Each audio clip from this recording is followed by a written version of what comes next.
নির্বাচন কমিশনের নির্দেশ মেনে চলতি সপ্তাহে রাজ্যে শুরু হয়েছে এসআইআর। 2002 সালের ভোটার তালিকায় নাম থাকলেই কোনো নথি জমা দিতে হবে না। কমিশনের পক্ষ থেকে এই তথ্য জানানো হয়েছে। এরপরই 2002 সালের ভোটার তালিকায় নাম দেখার হিড়িক শুরু হয়েছে। কিন্তু সেই তালিকা মিলিয়ে দেখতে গিয়ে মালদা জেলার ইংরেজবাজার ব্লকের যদুপুর 2 গ্রাম পঞ্চায়েতের ভারত বাংলাদেশ সীমান্তবর্তী রায়পুর গ্রামের বাসিন্দাদের অনেকের চক্ষু চড়ক গাছ। কারণ ভোটার তালিকায় অনেকেরই নাম নেই বলে অভিযোগ। উদ্বেগের কথা জানিয়েছেন গ্রাম পঞ্চায়েতের সদস্য। সমস্যা এসব নিয়ে হচ্ছে, আমাদের গ্রামের যত লোকজন আছে প্রচুর ভিড় হচ্ছে এলাকায়। 2002 সালে নাম নেই, তারা কি করবে? এমন এমন আমার স্বামীরও নাম নেই, উপায় কি করব? জানতে পারলাম, বুঝতে পারছি না কি করে কি করব। অনেক সমস্যা আছে, আমাদের বর্ডার এলাকার কাছে আমাদের লোকজনগুলো খুব ভুক্তভোগী হচ্ছে। এটা নিয়ে সমাধান যেটা ভালো হয় সেটাই করেন। প্রচুর মানুষ আতঙ্কে আছে। 2002 সালের ভোটার তালিকায় শুধু গ্রাম পঞ্চায়েত সদস্যের স্বামীর নাম নয়, গ্রামের অনেকের নামই 2002 সালের সেই তালিকায় পাওয়া যায়নি। তার জেরে সকাল থেকেই নথিপত্র নিয়ে লম্বা লাইন পঞ্চায়েত সদস্যের বাড়িতে।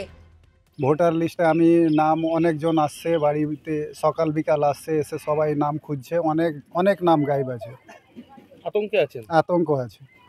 কি মনে হচ্ছে? এসআইআর না হওয়াই ভালো আছে। এসআইআর যদি হয় কি না, তাহলে অনেক সমস্যা হবে, মানুষ পাগল হয়ে যাবে কাগজপত্রের জন্য। আপনি কি অবস্থায় আছেন? আমি তো নিজেই ইসের মধ্যে আছি, সমস্যার মধ্যে আছি। আর এই ঘটনা নিয়ে সরব হয়েছেন তৃণমূল নেতৃত্ব। কোনো বৈধ ভোটারের নাম বাদ দিতে দেব না বলে হুঁশিয়ারি দেন তৃণমূলের মালদা জেলার সহসভাপতি। যেভাবে নির্বাচন কমিশনের মোড়ক দিয়ে কেন্দ্রীয় সরকার যে চক্রান্ত পশ্চিমবাংলার বাসীকে করছে, আমরা সমস্ত জনগণকে বলছি, আপনারা বিগত দিনে যেমন ভোট দিয়েছেন আগামী দিনেও ভোট দেবেন। এসআইআর প্রক্রিয়ায় তৃণমূল কংগ্রেস তাদের বিএলওদের সঙ্গে বাড়ি বাড়ি যাবে। কোনো বৈধ ভোটারের নাম আমরা বাদ দিতে দেব না। অন্যদিকে এই বিষয়টি নিয়ে আতঙ্কিত হওয়ার কিছু নেই বলে আশ্বাস দিয়েছেন বিজেপি নেতৃত্ব।